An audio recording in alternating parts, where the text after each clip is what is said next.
Operations is wonderful, but operations does not grow the business the way these other things do. It can drive margin, but you have to understand marketing and sales, and you have to understand the output of that in terms of finance and how to leverage those two things. And we've got to build that in your organization, and we need every leader to understand that. So if your coach doesn't understand that, how the hell are they going to train the rest of your leadership team on a topic they have no clue about? They can say the word, but if you dig in just a little bit, it's vacant. There's nothing there.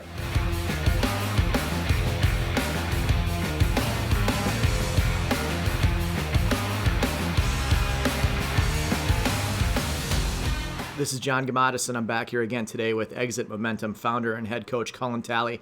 And I'm super excited for this episode today because we're going to dig into a topic that we have been discussing offline for a handful of months.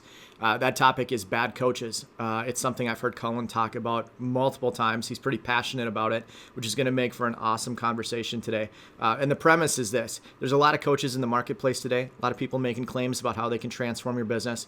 A lot of them are underqualified or not qualified at all to make those claims or back those up with results. And so today, that's what we're going to talk about. And with that, Cullen, I just want to dive right in and hear what you have to say about this topic. Great. Yeah, thanks, John. Yeah, and just for our audience, this may be the PG-13 rated R version of this. I'm not sure I'm going to be able to contain myself with some colorful language, so we'll try to clean it up for you as far as how we use that. But just know that this is something I care about, and I'm joking, but it's a very serious topic. The reason this has come up for me and what I'm seeing in the marketplace as I look back, over the past 5 years I've been doing this specifically, and obviously I was building and growing businesses long before this, working with very sophisticated investors, growing and operationalizing and building businesses for exit for 15 years prior to that, is that there are people that have been in this space who have been guiding businesses and leaders and owners over the last decade when basically all businesses were growing, all economies were growing. And so it's easy to be a coach when everything is up and to the right. It's easy to do that. When you step into a period of time, we thought we had it in COVID.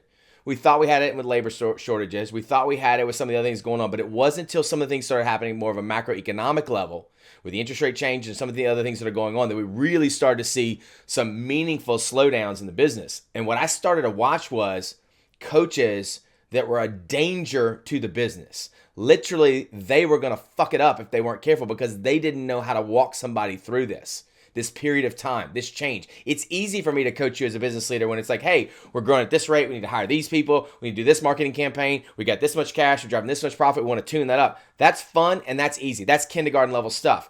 When my business is down 40% year over year because there's been a material change in my industry, whether it's the energy sector, whether it's the real estate sector, whether it's many of the other sectors that impact, some of the consumer areas and stuff like that, that is a challenge because now we're having to reverse engineer things in a different way. We're not having to say, hey, we're going bigger and we're going that. We're saying, hey, we have a limited amount of resources that we have to use.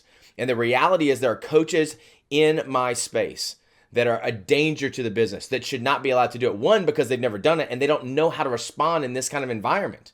So you've got business leaders, many of whom who really didn't go through the last recession, right? And I'm not the sky is falling guy. I'm not saying the world's imploding, but there's some real challenges at an economic level right now that we have to navigate. So you have a group of business leaders, many of whom were earlier in their career or hadn't even started their business, maybe in the last significant pullback in 08, 09, 2010. And you got a group of coaches who weren't doing that as well. And so I'm not even saying that you have to be active at the time. You just have to be aware enough to navigate through this. That takes a different level of intensity. Let me speak to this specifically for me. There are times when I work with a client and we go through a session and they're the most exhausting for me. Now I am connected, I am on, but I know what happens to me physically in those sessions compared to what has happened several years ago. There's a lot of things I do for myself physically, mentally, spiritually to prepare for that. And what I know is most of my peers don't. So when they show up to that session and we have to have a conversation about taking the staff from 40 down to 20 or down to 13 because that's the reality of the business, you better be prepared to do that.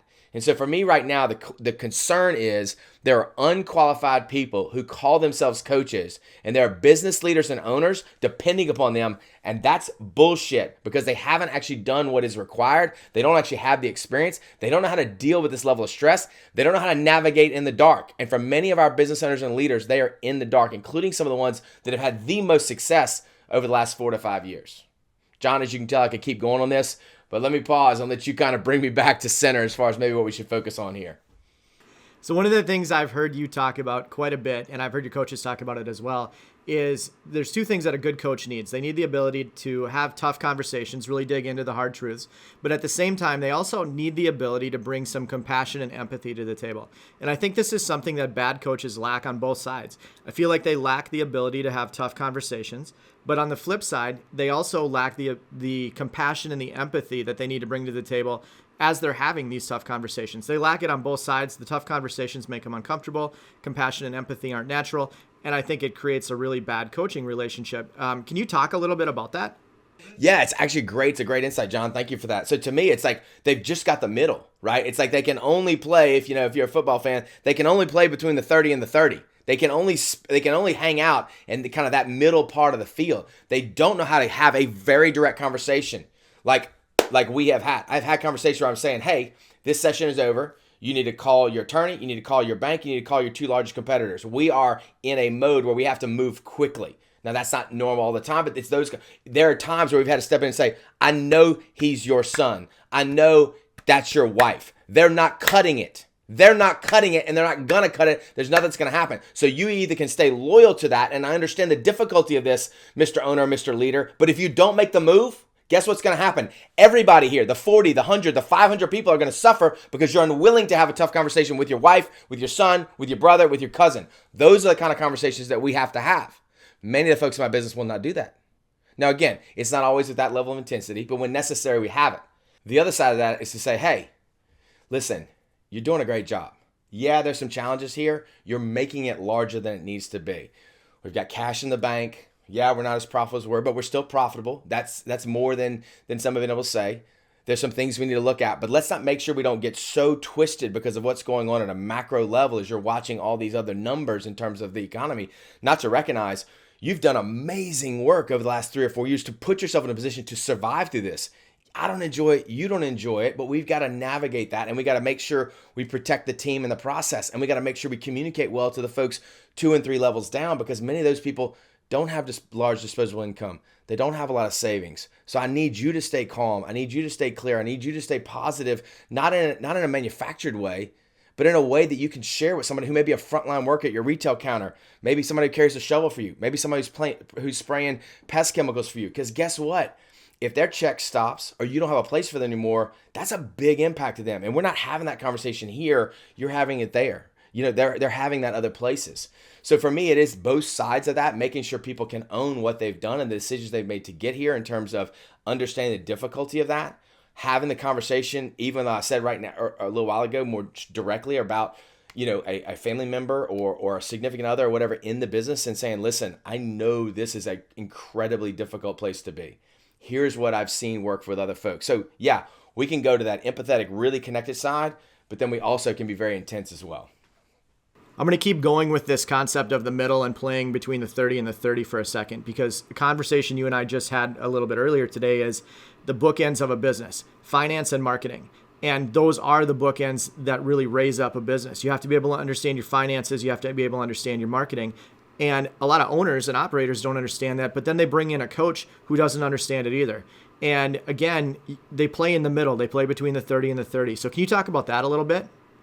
John, think about it. Like if we're in a challenged period of time, or even if we're trying to grow, right? And we need to figure out how to use an asset. Well, one, I need to understand how I generate that thing in terms of what it means financially, what my other commitments are. So what do I have to use? How do I manage that? How do I measure top line revenue? How do I look at my cost of goods and figure out how materials and labor manage it? Look at our gross profit, thinking about our OPEX and the components of that, what our net profit is, thinking through those things and what dials. And there's obviously a lot of sub bullets underneath all of those when we look at a P&L or a balance sheet or anything like that, and make sure you return those. But as importantly then, on the marketing side, do you know how to create a message that is compelling, that causes people to pay fucking attention to you across all the noise in the market? There's so much noise in the market. Can I get enough focus and attention from the market with my marketing, or am I just going to wait for the next referral, for the next thing, and just kind of piddle my way through that in terms of how I'm going to build my business? Do you understand that? And the reality is most coaches do not understand the psychology of marketing. the technology of marketing, the reporting and the analytics of marketing, that then need to transfer somebody into a sales process that moves them through a psychological process as well. Because I've got to move them from one stage to another, to another, to another. Somebody just walk up to your ad on Facebook or your billboard or your ad in the magazine and say, I want to buy. That's a starting point. It's a path that you walk through. You've got a date before you get engaged, before you get married, and so forth. And so we've got to understand that piece. And so many people in the coaching space are very ops focused.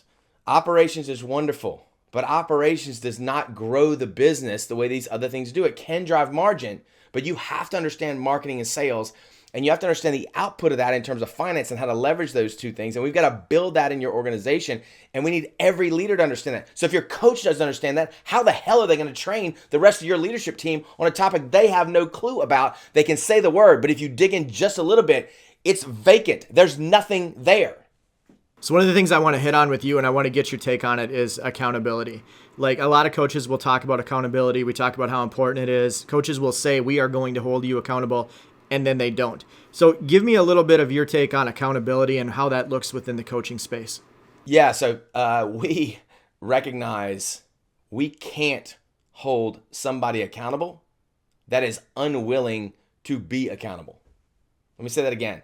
I cannot hold somebody accountable who is unwilling to be accountable. I can create a system. I can get very clear commitments, as clear as anybody, myself and my coaches. We can put all of that in place, give the structure, the system, everything else. But if somebody doesn't want to be accountable, it can't happen. Like, it's not going to happen. There's nothing I can do if we don't have that. So for us, number one, we're looking at it in terms of the psychographic of the person. We're looking at their history when we're going through our fit meeting process. It's why we do a fit meeting, because we want to see, is this person actually wanting to do this? Or are they looking for a Hail Mary or a savior or something to help them do something they're actually not going to want to do, so they can just offload that to somebody else? So in our world, first, it's about confirming, do we have somebody who actually wants that? The second piece is then putting the system in place and seeing we have somebody that is willing to be honest about where they are, right? That is both owning their wins, but being honest about their challenges. And so for me, it's about the second part of that, to say, okay, great, help me understand where you're having some challenges, because then we can work through it. If you're not willing to one, have somewhat of introspection to look at that and seeing where you keep getting tripped up individually, as a team, as an organization, then it's harder to solve that. And so that's one piece for us. And the last piece is, in accountability for us, we need people to be patiently committed, but also ruthlessly committed to this idea of incremental progress. As long as we're seeing a level of progress week over week, month over month, maybe not day over day, right?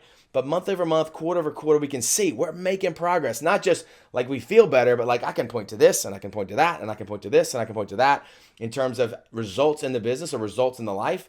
That then shows me we can drive forward, because I've got somebody who's actually willing to own the wins. Because one of the biggest problems in accountability is for organizations where it's never enough, or for leaders where it's never enough, it basically is you can't win. And John, it's fun to win. We want to win. So being accountable is great, but there has to be a point at which it's enough. And we're actually saying, hey, that wasn't the prettiest win, but it was still a win. This was an amazing win, and we're going to call that a win. They don't all look like that all the time. And so there's layers to this accountability piece, but it absolutely starts with, do you have a person in this world that is willing to step in, have those conversations with you in terms of a coach? And are they accountable? What's their life look like? How are they showing up across their life first? Because if you got somebody who's not showing up that way in their life, guess what? They're not going to do it in yours. They may pontificate, they may talky, but the truth is they're full of shit, and that will show up in your business as well. So one of the things I love about you and your team is the vetting process that everybody goes through to become a member of this team.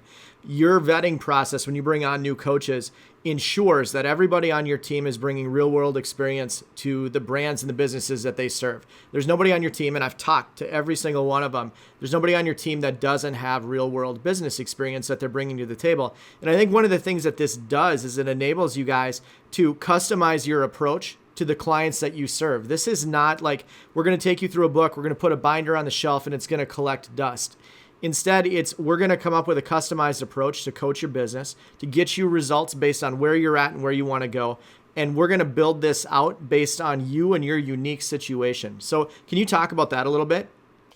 Listen, man, I have been part of a number of different systems, and one of the things that scared me when I got into this business was I was able to write a sizable check based on the success that I had to get into a system. I went into a multi-day training that was supposed to train me to be able to do this work, and the multiple days of training were teaching me how to do the sales pitch for that system. And I'm like, you've got to be kidding me. So we spent significant dollars to be part of this. And now the training that I'm getting is not the work that I'm going to do with the client.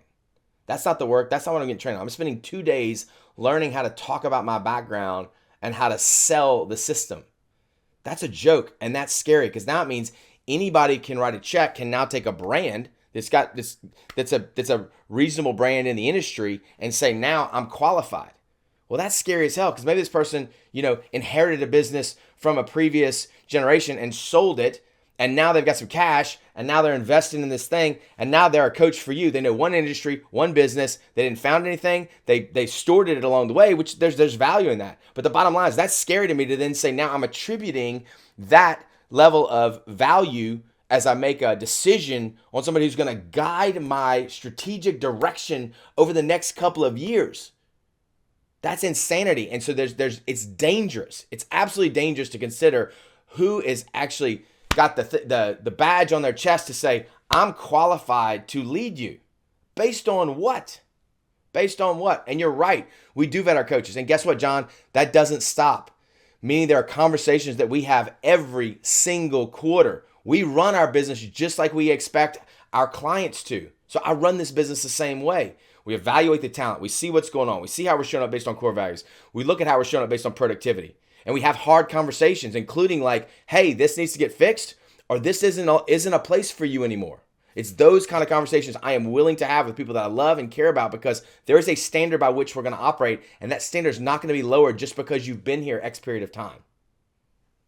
So let me ask you this. How often do you end up coming in on the backside of what you would call a bad coach? Somebody who tried to coach a business, didn't create results, and now you're coming in to help fix what they created. Man, so it's more and more and more lately. It's been insanity for us. Like it's been crazy to me to watch how many prospects have come to us and reached out to us either through our reputation or through referral or through some of the other marketing that we do, and then ask us, do we think we could come in and take a look? And when we do, the level of dysfunction and disorganization, and they've been paying some coach or consultant or whatever for the last 2 or 3 years, and it's still not put together, and now there's more pressure on the business.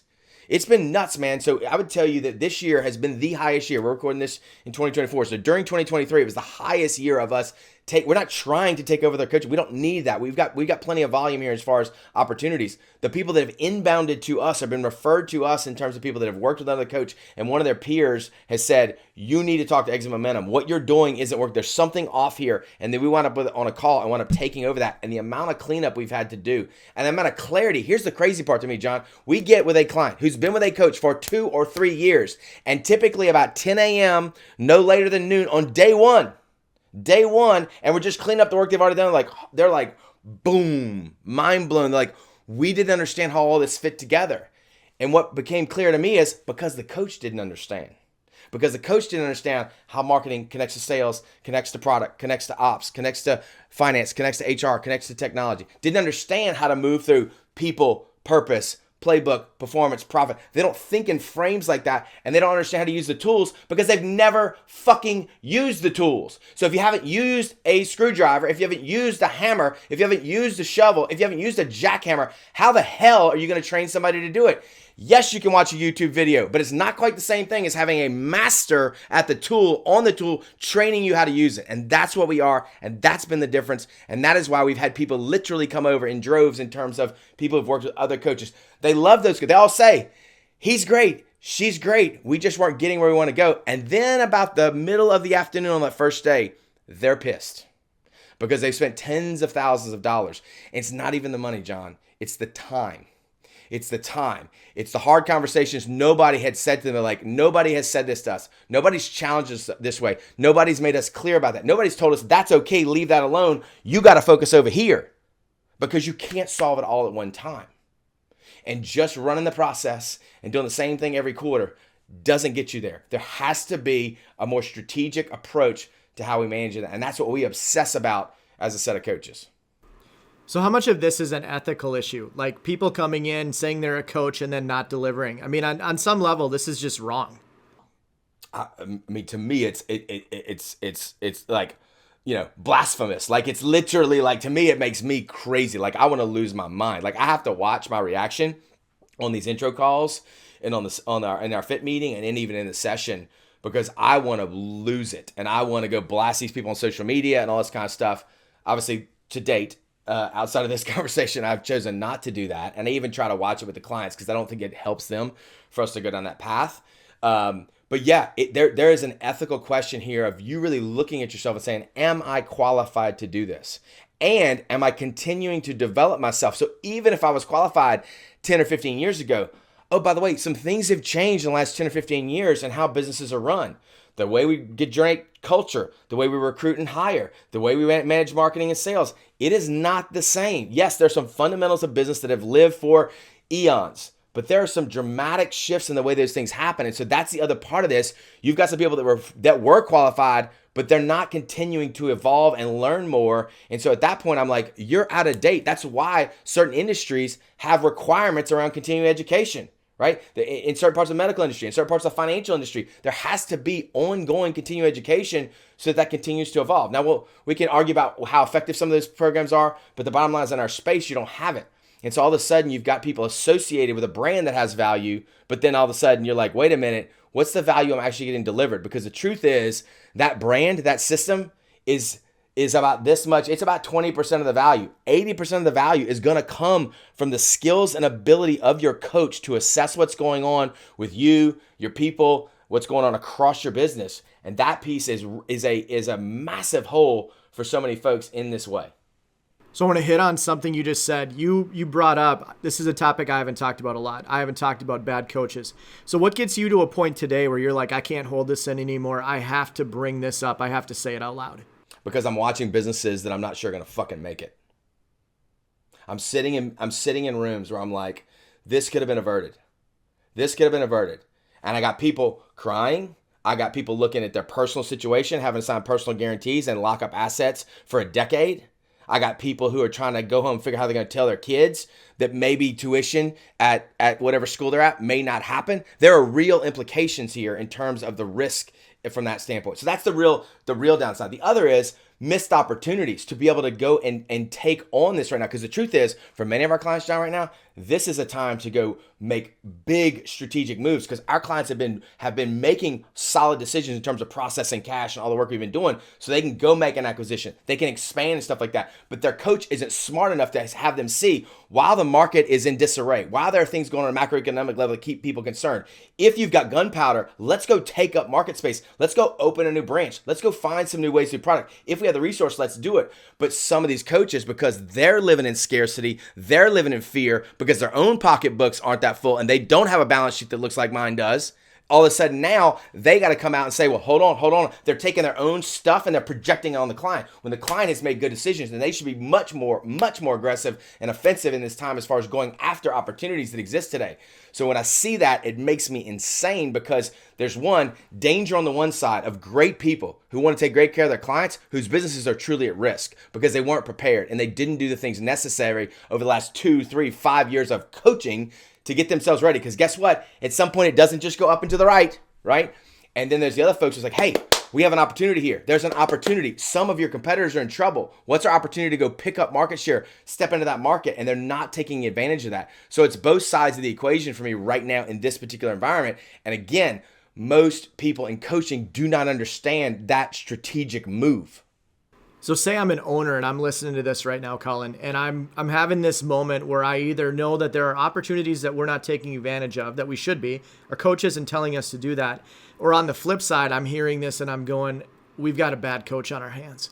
This is not the right coach for us. What do I do? What's my next move? What I would do first is I would sit down and make a list of the things that you could have done that you haven't done.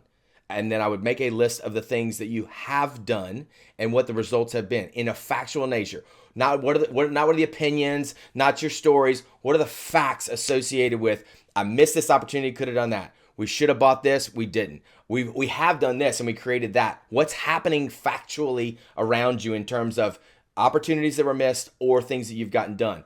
Then I'll ask yourself, is that pace good enough? Are you satisfied with that pace of movement for you as an organization? Does it get you where you want to go? If not, then you should engage with a qualified coach. I don't care if you call us. We're happy to get on the phone with you and have a conversation. What I want you to do is find a coach who actually has real experience. And there are some amazing ones out there, not just associated with us, that have real business experience. You can look at their bio and see what they have pulled off, right? That they have that and that they've pulled it off multiple times and they have skills across business, right? And maybe not always in just the same industry. Here's some people say, well, but I hope that they understand my industry. Guess what? Cross-pollination is a real thing. So don't get lost in that they have to be in your industry. I'm not saying it's a problem, but sometimes we can get myopic if we're only thinking that industry. So what you should do is get clear. What are the facts about where I am? What are the facts about what I have missed? What are the facts about what I have gotten done? And then ask yourself, is that enough in terms of what you want for your business? If not, then find somebody who can actually be a guide, somebody who can actually be a coach. When you think about the greatest coaches out there, whatever sport that you love, whatever passion you have, whether it be music or acting or whatever thing, there's something about somebody who knows how to teach you how to do this and not do it for you. They teach you how to do it and they help you see what you're missing. There's perspective that they get. The thing we hear constantly from our clients that are 4, 3, 4, 5 years in the arrangement with us, because I'm like, hey, we got a few new things every once in a while, but mostly we've taught you this. Why are you continue to move forward with us? Because you force us to do things we wouldn't do otherwise. We're driving accountability and results like we couldn't have. You're our insurance policy not to screw it up. And quite frankly, you give us third-party perspective we cannot get without you. One of my favorite quotes that I have is a client of ours saying, you helped me see around corners I couldn't see on my own. And so that is what you need to do. You need to spend the time to look into these things and decide, are you where you want to be? Do you have the right guide who's giving you enough direction at this point in time? So if I'm at a point where I'm listening to this and I'm starting to think Exit Momentum might be a good fit for me, what's the process? The process is you come to exitmomentum.com, you fill out a really short form. Our team gets you matched up with one of our coaches for an intro discussion. That's what we call our discovery call. On a discovery call, typically about 30 minutes, we'll have a quick discussion, understand where you are. So if during the discovery call, we both figure out it's a fit to move forward and invest more time together, we'll step into the fit meeting. The fit meeting is a very specific process where we really want to dig in with you and your team, your entire leadership team, to understand more about the business from all of you, not just from one or two people on the team. At that point, we'll be able to share our view of the world, the process we take, everything that goes on so that you're clear and you're able to make a decision. And then we'll ask you to step into a decision call after that to either say yes or no, because we are the kind of coaches that require an answer. No is a fine answer. Maybe and possibly and someday is not. You're going to choose yes or no. So I hope that you see that's how we work. We're not going to chase you. We're going to get into a process that works really well, and then we're going to ask you to make a decision, and that's the way it works with us. Awesome, man. Any final thoughts on this topic before we wrap up today? Listen, if you're a business owner, I think it's critically important that you understand who is giving you guidance and advice is capable of leading you somewhere they have been and understand. And while you may like this person and they may be very nice and they may understand the tools and the system and a process to move forward, my question is, have they done it? Now, I'm not saying they have to run a business as large as you. If you're running a $50 or $100 million company and they've run a $25 million company, I'm not saying it has to be at the exact same level, but have they done it? Have they actually done it? And can you see that in their results, in their life, in terms of what they do? Because my concern for you is you are listening to people who are speaking from theory. They're speaking from theory. They have read a book, they have watched the videos, and they're speaking from theory. And that's dangerous. And you're putting here's the real issue. The real issue is you are putting your number one asset at risk. The thing you've worked your ass off forever. The thing you took the most risk on. The thing you signed a personal guarantee on your house. The thing that keeps you up at night and causes you not to be able to sleep well. The thing that causes you to stare at the ceiling and wonder why you even did it at times.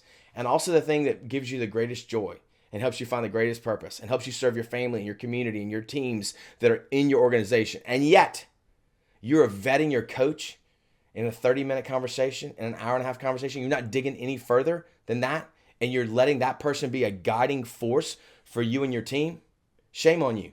Shame on you for not digging deeper to find out, is this person qualified to lead your largest asset more than likely, and the thing you've dumped most of yourself into and will continue to do so, and has the biggest impact on you and your family and your children moving forward. So that's the thing to me. That's the thing. The sneaky part about the dangerous coaches, yeah, it's their fault. But you know what? It's mostly your fucking fault because you didn't do the homework to see if they were capable of leading, of driving, of creating that accountability, of creating that system and seeing a different level of results. So while I want to be pissed at the bad coaches, and I am, and I think they're despicable and it pisses me off, the reality is it's your fault. So here's the question. Are you going to keep listening to somebody who is speaking from a book and from a video, or somebody who's actually fucking done it in the trenches over and over and over again and has a list of clients that will proclaim that they've done it? Which is why if you go to our website, there are 70 with more coming, videos on the website, people talking about what we do. So I don't have to come convince you on stuff. I'm like, go watch the 70 videos. If you got 5 hours and some popcorn, you can sit on a Saturday and watch what Exit Momentum has created as an organization because it's there in video, full color. I don't have to go convince you of a bunch of stuff because my clients do it for us. So get after it. Make sure you're taking the time to vet the people that are leading and guiding you in your life and your business, because if not, you are actually literally taking your entire net worth. You're setting it on a table at a casino and you're spinning the wheel, hoping the number comes up right. How's that feel? This is exactly the conversation I wanted to have today. So thank you, Cullen, for taking the time to do this. Thank you for unpacking this. You didn't disappoint. Great. Glad to do it. And here's the reality for the people that do have a chance to watch this is, if this doesn't connect with you, you shouldn't be our client, because this is how we operate. And we're never going to apologize for that. And there's some wonderful people who put the tie on, who get up at the whiteboard and do their thing. And that may be great for you. And that's awesome. I wish you all the luck in the world. If you want this kind of intensity in your world and in your business, then get on a call with us. Let us talk with you about that, because this is what we bring. And the truth is, while we have this intensity, we also have a really good time doing this work. So if you like to get your ass kicked and have a good time, give us a call. We'd love to chat with you.